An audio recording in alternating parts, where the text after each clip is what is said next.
নমস্কার।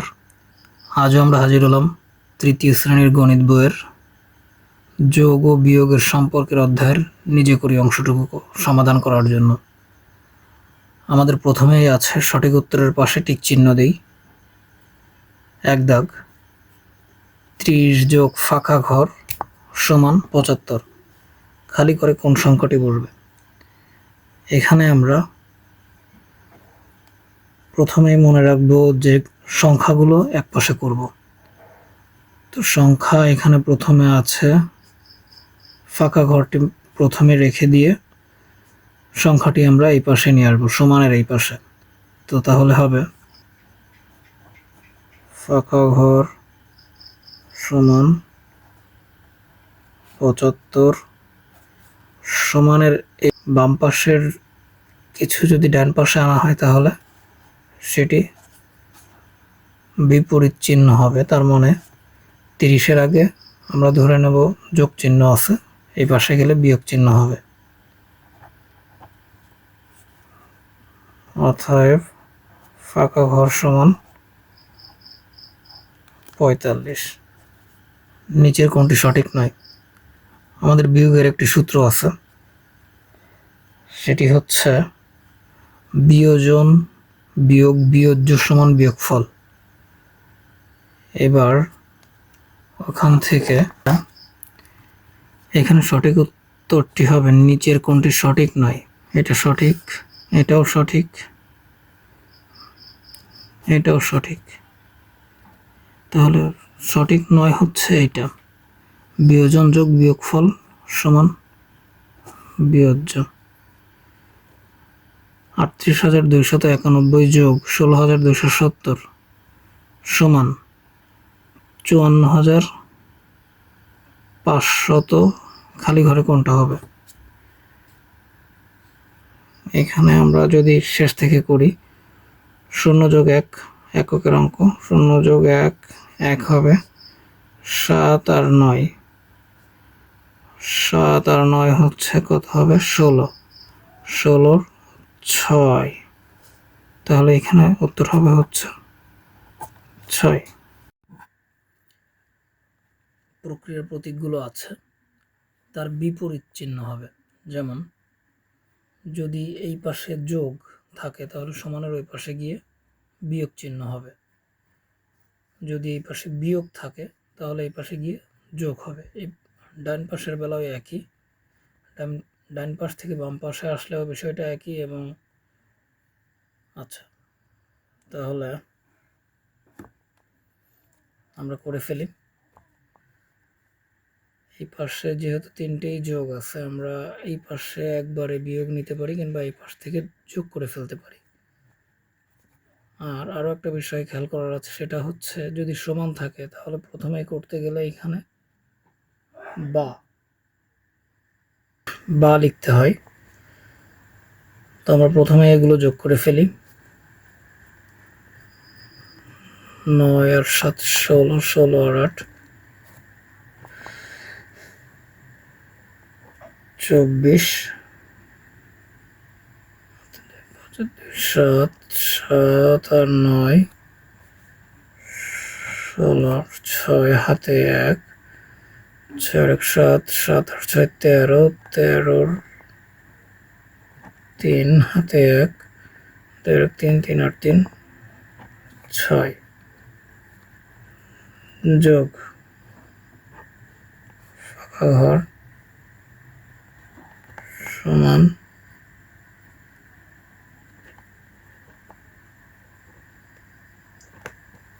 আমরা প্রথমেই এই তিনটেই এই পাশে নিতে পারতাম সংখ্যাগুলো।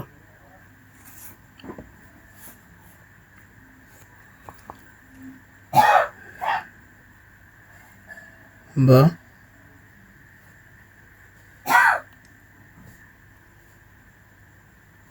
ফাঁকা ঘরটি এই পাশে রেখে, যেহেতু যোগ চিহ্ন আছে নতুন করে কিছুই লেখা লাগবে না।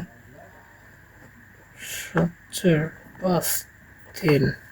এবার এই পাশে কোনো কিছুই নেই, মানে যোগ বিয়োগের ক্ষেত্রে এখানে যোগ আছে, তাহলে ডান পাশে আসলে বিয়োগ।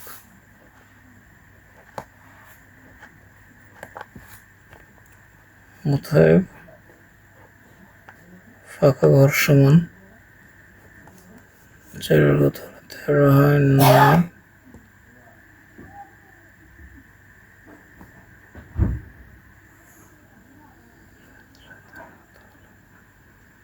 7 কত হলে 15 হয়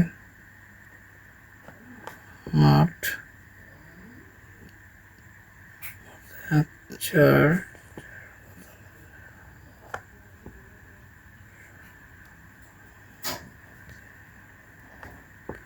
অতএব ফাঁকা ঘর সমান 1089।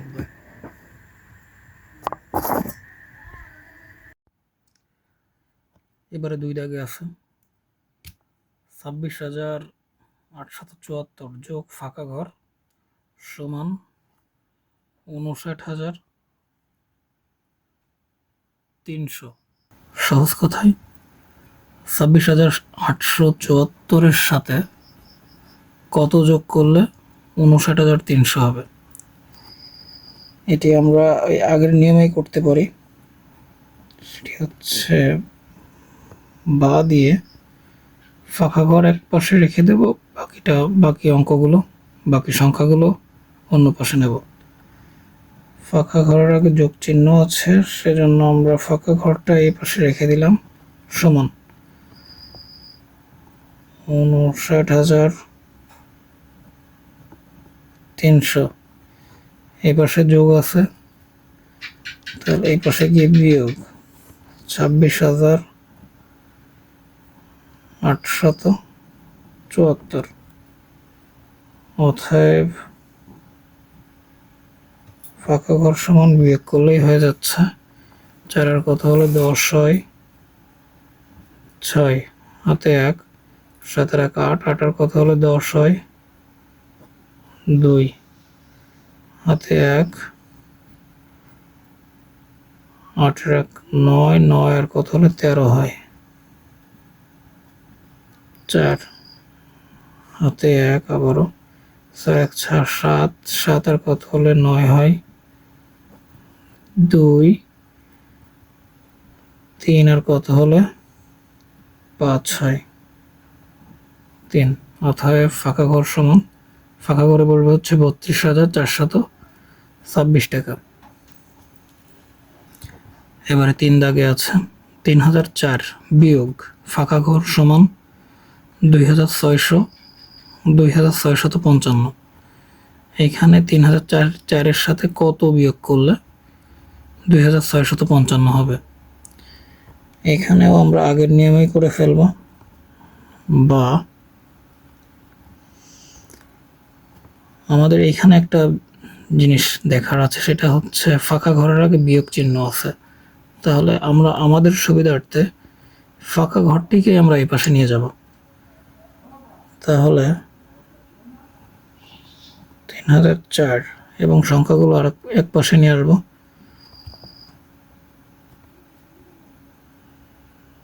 তাহলে এখানে যোগ চিহ্ন আছে, এখানে বিয়োগ 2,655 সমান, এই পাশে বিয়োগ আছে, তাহলে যোগ যোগ দেখানোর দরকার হচ্ছে না, বা আবারও 5 কত হলে 14 হয় 9, হাতে 1, 5 1 6, 6 কত হলে 10 হয় 4, আবারও হাতে 1, 4 1 7, 7 কত হলে 10 হয় 3, আবারও হাতে 1, 2 আর 1 3, 3 থেকে 3 বাদ দিলে 0, তাহলে 349 সমান ফাঁকা ঘর। অতএব ফাঁকা ঘর সমান 349। এবারে 4 দাগে ফাঁকা ঘর বিয়োগ 6,483 সমান 3,517। তাহলে সহজ কথায় বলতে গেলে আবারও কত থেকে 6,483 বিয়োগ দিলে 3,517 হয়। নিয়মটা একই, বা আমাদের ফাঁকা ঘরের আগে যোগ চিহ্ন আছে, সেজন্য আমরা ফাঁকা ঘরটা এই পাশে রেখে দেব, সমান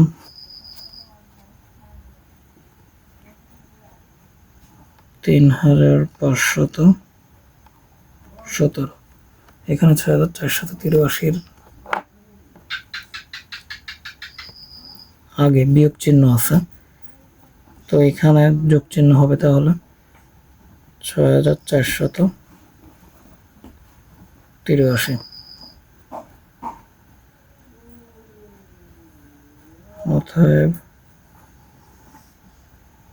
ফাঁকা ঘর সমান, যোগ করে দিলে হয়ে যাচ্ছে ৭ ৮ ৩ ১০, হাতে ১, ৮ ১ ৯, ৯ ১ ১০, আবারও হাতে ১, ৪ ১ ৫, ৫ আর ৫ ১০, আবারও হাতে ১, ৬ ১ ৭, ৭ ৮ ৩ ১০। তাহলে ফাঁকা ঘরে পড়বে হচ্ছে ১০,০০০। ১০,০০০ থেকে ৬,৪৮৩ বাদ দিলে ৩,৫১৭ হয়। এবার ৫ দাগে খালি ঘরের সংখ্যা খুঁজে বের করি।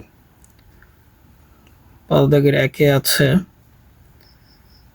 এখানে একটা ফাঁকা ঘর দেওয়া আছে, ফাঁকা ঘরে কি বলবে সেটা খুঁজে বের করতে হবে। তো এখানে আমরা একটা বিষয় খেয়াল করি, এই পাশ এবং এই পাশ, এই পাশ এবং এই পাশ, এই পাশ এবং এই পাশ, এদের ভিতরে একটা সম্পর্ক আছে, সেটা দেখতে হবে। তো আমরা দেখতে পাচ্ছি ৯ থেকে ৮-এর পার্থক্য ১, ৭ থেকে ৬-এর পার্থক্য ১, ৫ থেকে ৪-এর পার্থক্য ১। তাহলে বোঝা যাচ্ছে যে সবগুলোই, এখানে একটা জিনিস কমন আছে, সেটা হচ্ছে সবগুলো থেকে সবগুলোর পার্থক্য এই পাশ, এই পাশ, এই পাশ, এই পাশ, ৯ থেকে ৮-এর পার্থক্য সবগুলো হচ্ছে ১। তাহলে এখানে আমরা ১ বসাবো।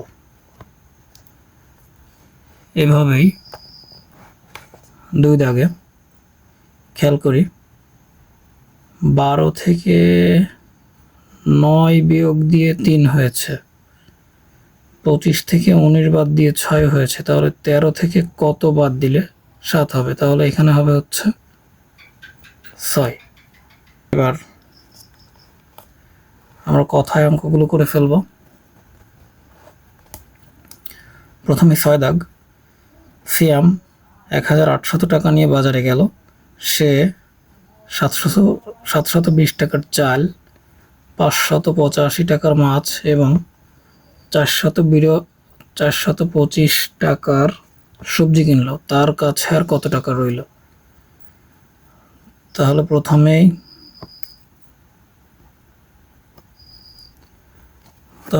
আমরা দেখতে পাচ্ছি সিয়াম বাজারে গেল,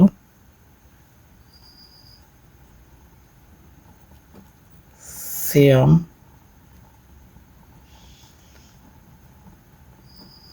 বাজারে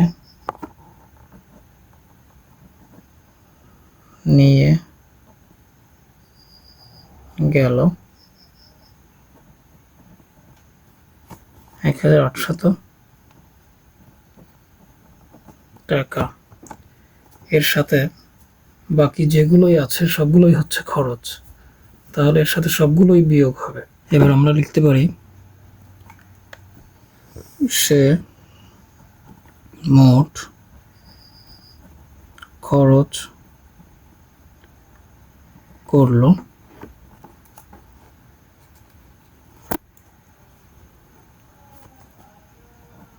৭২০ যোগ ৭২০ টাকার চাল, ৫৮৫ টাকার মাছ এবং ৪২৫ টাকার সবজি। তাহলে তিনটে যোগ করলে ৫ আর ৫ ১০ আর ০ ০, তাহলে ১০, ১০ আর ০, ২ আর ১ ৩, ৩ আর ৮ ১১, ১১ আর ২ ১৩, হাতে ১, ৪ আর ১ ৫, ৫ আর ৫ ১০, ১০ আর ৭ ১৭, 1730 টাকা। এটা হচ্ছে মোট খরচ তার কাছে রইল। অতএব তার কাছে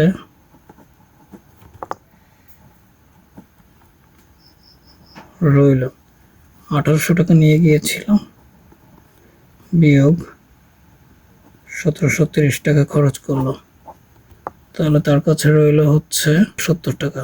7 দাগ, একটি নার্সারিতে 950টি চারা গাছ ছিল, এর থেকে 532টি চারা গাছ বিক্রি করা হলো।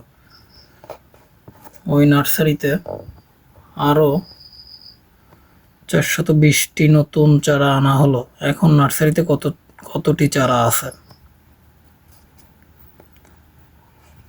তাহলে আমরা লিখতে পারি চারা গাছ ছিল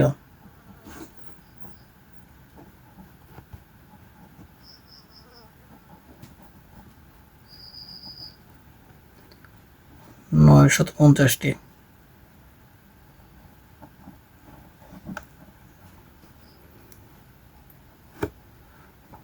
বিক্রি করা হলো। তাহলে যেটি ছিল তার থেকে যদি বিক্রি করা হয়,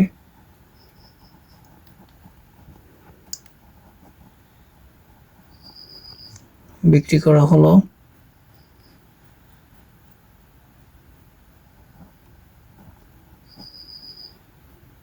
532টি, তাহলে যেটি ছিল তার থেকে যদি বিক্রি করা হয় কিংবা কমে যায় তাহলে সেটি বিয়োগ হবে। তাহলে 2 আর কত হলে 10 হয়, 8 হাতে 1, 3 আর 1 4, 4 আর কত হলে 5 হয়, 1 5 আর কত হলে 9 হয়, 418টি চারা গাছ আছে। এবারে হচ্ছে নতুন আনা হলো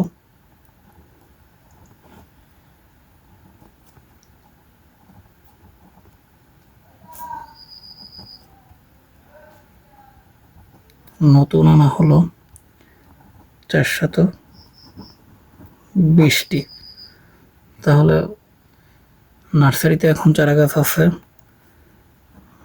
8, 3, অতএব এখন চারা গাছ আছে 838টি।